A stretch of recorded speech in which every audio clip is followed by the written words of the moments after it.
Bonjour chers auditeurs. Bienvenue sur notre chaîne. Nous vous remercions de votre soutien. Si vous êtes nouveau, nous vous invitons à vous abonner et à cliquer sur l'icône du pouce levé si vous avez apprécié cette vidéo. En faisant cela, vous resterez informé et notifié à chaque fois que nous publierons du nouveau contenu. Aujourd'hui, nous avons le plaisir de vous présenter la leçon 3 du troisième trimestre de l'année 2024. Le titre de cette leçon: Les controverses. Prions. Notre Père Céleste, nous te remercions pour cette leçon.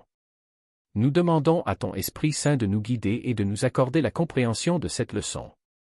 Seigneur, aide-nous à mettre en pratique ce que nous apprenons. Au nom de Jésus, nous te prions. Nous t'en prions, au nom de Jésus. Notre texte clé se trouve dans Marc, chapitre 2, versets 27 et 28. Il leur dit, le sabbat a été fait pour l'homme, et non l'homme pour le sabbat. C'est pourquoi le Fils de l'homme est aussi Seigneur du sabbat. Le chapitre 2 de l'Évangile de Marc contient 5 récits interconnectés illustrant les enseignements de Jésus en contraste avec ceux des chefs religieux. Chaque histoire est thématiquement liée à la précédente, la dernière étant reliée à la première. Ces récits mettent en lumière divers aspects de l'identité de Jésus.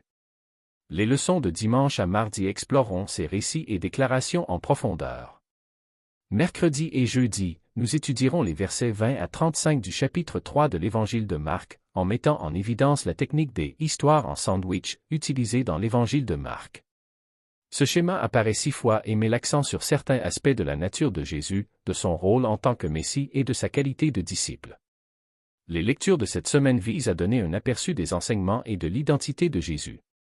Leçon du dimanche, la guérison d'un paralytique. La leçon du dimanche traite du chapitre 2 de Marc versets 1 à 12, où un homme paralysé est amené à Jésus par ses amis, en quête d'une guérison physique. Jésus pardonne d'abord les péchés de l'homme, soulignant ainsi l'importance de la guérison spirituelle. Les chefs religieux s'opposent à l'affirmation de Jésus selon laquelle il pardonne les péchés, la considérant comme un blasphème. Jésus guérit ensuite l'homme physiquement, démontrant ainsi son autorité divine. La leçon oppose l'accent mis par les chefs religieux sur les interprétations légalistes à la véritable essence de la religion, qui est la justice, la miséricorde et l'humilité devant Dieu. Elle met en garde contre le fait de donner la priorité aux formes religieuses plutôt qu'aux véritables valeurs spirituelles.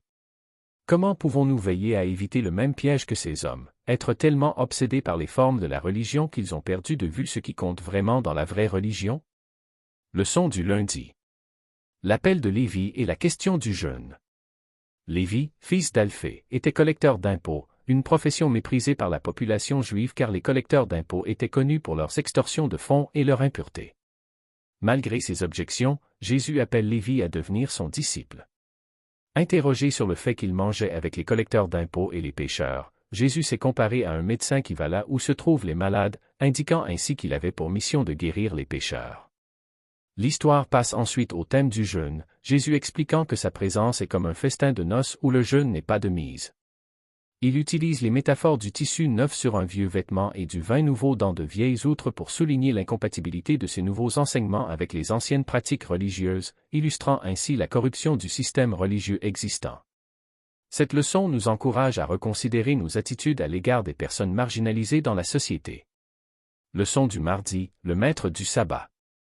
Dans Marc, chapitre 2, versets 23 à 24, les pharisiens accusent les disciples de Jésus de rompre le sabbat en accomplissant des actes considérés comme des formes de travail selon la tradition juive. Jésus répond à l'accusation des pharisiens en se référant à l'histoire de David mangeant les pains sacrés, ce qui était une exception faite en temps de besoin. Il affirme que, de même que David et ses hommes étaient justifiés, ses disciples le sont aussi. Jésus souligne que le sabbat a été créé pour le bénéfice de l'humanité, et non pour l'accabler, et il affirme son autorité en tant que Seigneur du sabbat. Puis, dans Marc, chapitre 3 versets 1 à 6, Jésus guérit un homme le jour du sabbat, illustrant ainsi le fait que faire du bien et sauver des vies sont des activités appropriées le jour du sabbat. Cette action contraste avec l'interprétation rigide du sabbat par les chefs religieux, qui les a conduits à comploter la mort de Jésus ce même jour. Le sabbat est destiné à l'intérêt de l'homme et doit se concentrer sur le bien et le sauvetage de la vie. C'est un moment propice à la miséricorde et à la compassion, plutôt qu'à l'adhésion stricte à des règles prohibitives qui négligent les besoins humains. Les défis auxquels nous sommes confrontés dans l'observation moderne du sabbat peuvent être relevés en donnant la priorité aux actes de bonté et en comprenant l'esprit du sabbat comme un temps de repos, de réflexion et d'aide aux autres. Leçon du mercredi, Histoire en sandwich, partie 1. Une histoire sandwich est un type de récit dans lequel l'auteur commence à raconter une histoire, puis commence à en raconter une autre au milieu de la première. L'auteur ne termine la première histoire que lorsque la seconde est terminée.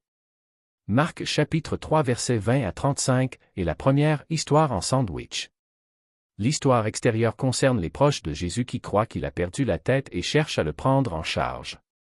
L'histoire intérieure concerne des scribes de Jérusalem qui accusent Jésus d'être de mèche avec le diable. Jésus répond à leur accusation en soulignant l'absurdité du fait que Satan chasse Satan, expliquant qu'un royaume divisé ne peut subsister. Il illustre encore son propos en se décrivant comme liant un homme fort pour libérer ses captifs. Dans Marc chapitre 3 versets 28 à 30, Jésus aborde le concept du péché impardonnable, qui est le blasphème contre le Saint-Esprit, assimilant l'œuvre de l'Esprit à celle du diable. Cette mise en garde s'adresse aux scribes qui prétendent que les actions de Jésus, rendues possibles par le Saint-Esprit, sont en fait l'œuvre d'un esprit impur. La crainte d'avoir commis ce péché indique en soi que l'on ne l'a pas commis, car elle témoigne d'une sensibilité à l'influence et à la direction de l'Esprit Saint. Leçon de jeudi, l'histoire du sandwich, partie 2. Dans Marc, chapitre 3 versets 20 à 21, la famille de Jésus considère qu'il a perdu la tête parce qu'il est tellement préoccupé par son ministère qu'il néglige de manger. Soucieux de son bien-être, ils entreprennent de le prendre en charge, mais cette histoire est interrompue par une autre où les scribes accusent Jésus d'être de mèche avec le diable. Il y a un parallèle entre les deux histoires. La famille de Jésus pense qu'il est fou, tandis que les scribes prétendent qu'il collabore avec Satan.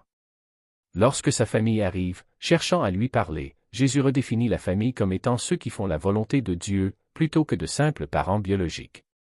Ce passage souligne l'ironie du fait que la maison de Jésus semble divisée, mais il résout le problème en mettant l'accent sur la parenté spirituelle plutôt que sur les liens du sang.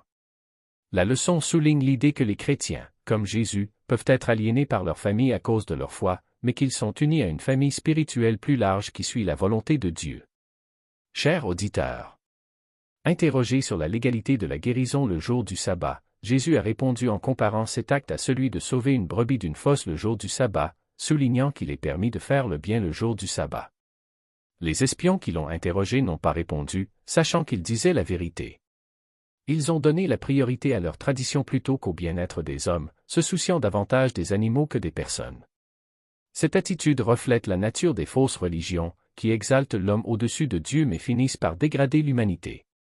Les fausses religions négligeant les besoins et les droits de l'homme, alors que l'Évangile accorde une grande valeur à l'humanité, en mettant l'accent sur la compassion et la valeur de chaque personne rachetée par le sacrifice du Christ. Pensez à l'aveuglement des chefs religieux qui ont rejeté Jésus, aveuglés par la haine, la tradition, le dogme et la religion en général, au point que même ces miracles ne leur ont pas ouvert l'esprit. Comment pouvons-nous, en tant que peuple, veiller à ce qu'une telle chose ne nous arrive pas? Merci d'avoir suivi cette vidéo. Que Dieu vous bénisse alors que vous continuez à chercher à prier et à étudier la parole de Dieu afin de continuer à grandir dans votre relation avec lui. Amen.